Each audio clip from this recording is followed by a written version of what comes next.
We're tackling one of the biggest questions in adult education. What is it exactly that makes a great teacher? We're going to explore something called the TeachUp Competence Framework. It's a new system that's all about creating a common language, a shared way of understanding what excellence really looks like for anyone who teaches adults. So, yeah, let's just start with that question. What does define a truly great adult educator? I mean, is it just about knowing your subject inside and out? Is it about being charismatic or having perfect classroom management? Well, the truth is, it's this incredibly complex mix of all those things. The skills, the knowledge, and even the right attitude. And trying to nail down a standard way to talk about that mix, that has been a real challenge, especially when you're looking at it from a Europe-wide perspective. Okay, Section 1, the challenge. And here's why this is so tricky. Teaching adults, it's not just school, part 2. It's a completely different ballgame. The challenges are unique, and that means the person leading the class needs a whole different toolkit to be successful. I mean, just look at the comparison. Adult learners are not blank slates, right? They walk into a room with a whole lifetime of experiences, both good and bad. They're there for a reason. They're goal-oriented, they're practical, and they need to know, how is this relevant to my life right now? If you can't make that connection, poof, their motivation can just vanish. It is a completely different world from teaching kids, and that just fundamentally changes what's required of the educator.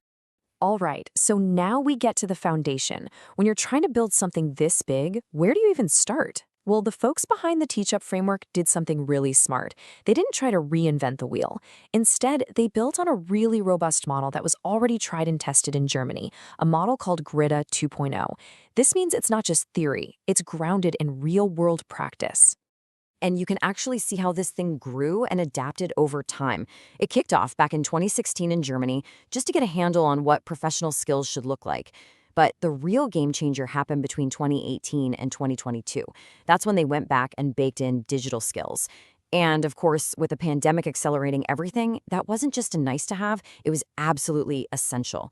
That focus on up-to-date digital skills is exactly why GRIDA 2.0 was such a perfect launching pad for this new framework. Okay, let's pause here for a second, because this next bit is super important.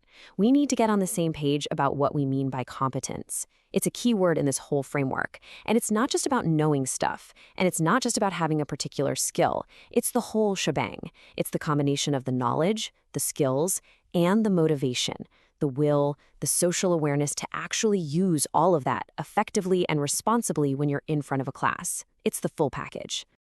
So how do they organize all of this? How do you take something so complex and make it make sense? The framework is built on what they call the 4 pillars of competence.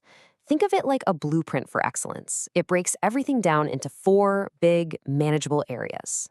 And here they are. First up, you've got the professional knowledge and skills. This is your classic teaching stuff, your pedagogy. Next, of course, is the subject-specific knowledge. You have to know what you're talking about. Third, and this one's crucial, are the professional values and beliefs. This is the why behind what they do. And finally, professional self-management skills. The ability to handle stress, reflect, and just keep growing without burning out.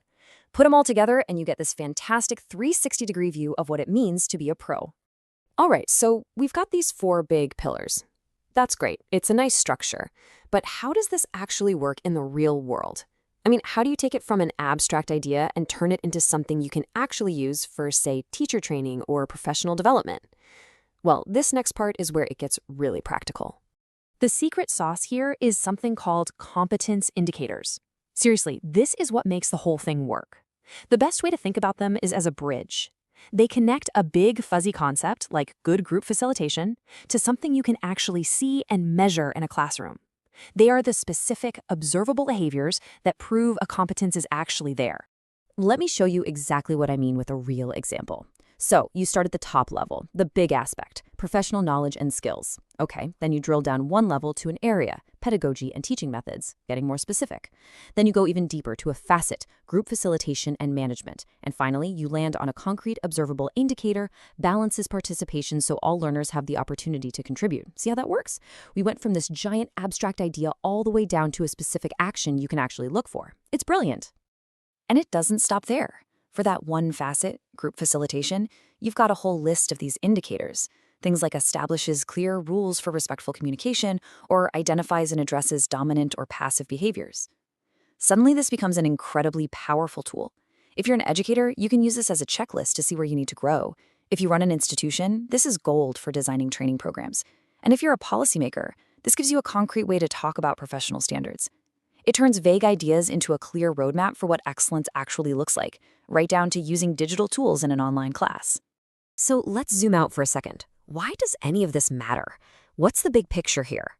The point is, this isn't just another report to sit on a shelf. It's a potential game changer. It's a tool that could seriously transform adult education simply by getting everyone, from teachers to policymakers, to speak the same language about what good teaching actually is. And the beauty of it is how it works for everyone at every level. If you're an educator, boom, you have a clear path for your own professional development. If you're an institution, this is your blueprint for designing curriculum and training your staff. If you're a policymaker, this is a common benchmark you can use to think about standards and qualifications across Europe. But you know who the real winner is in all of this? The learner. Because at the end of the day, all of this leads to better, more effective, and way more engaging education for them. And really, that's what this is all about. When you have a shared language for what excellence looks like, it acts like a catalyst. It just makes everything better. Better training, easier ways to recognize skills across different countries, and a shared push towards making adult education the best it can be. So I'll just leave you with this one thought to chew on. How could a common language like this one truly transform adult learning where you are? In your institution, your country, your context? It's definitely something to think about.